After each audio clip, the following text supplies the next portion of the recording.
खर्डा शहरातील सुर्वे गल्ली येथे आयोजित करण्यात आलेल्या त्रिदिवसीय अखंड हरिनाम सप्ताहाचा आज अत्यंत भक्तिमय वातावरणात समारोप झाला।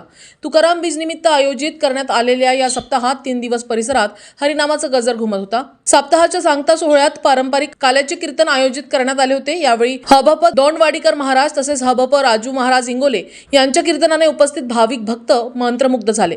त्यांच्या रसाळ कीर्तनातून संत तुकाराम महाराजांच्या विचारांचा संदेश देण्यात आला। काल्याच्या कीर्तनासाठी परिसरातील तसेच आसपास गावांमधील असंख्य भाविक भक्त मोठ्या संख्येने उपस्थित होते।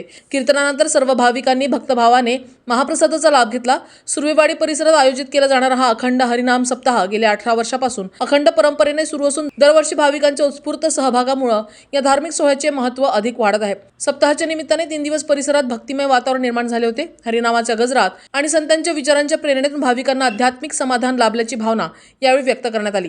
न्यूज एक्सप्रेससाठी धनसिंग साळुंखे, खर्डा।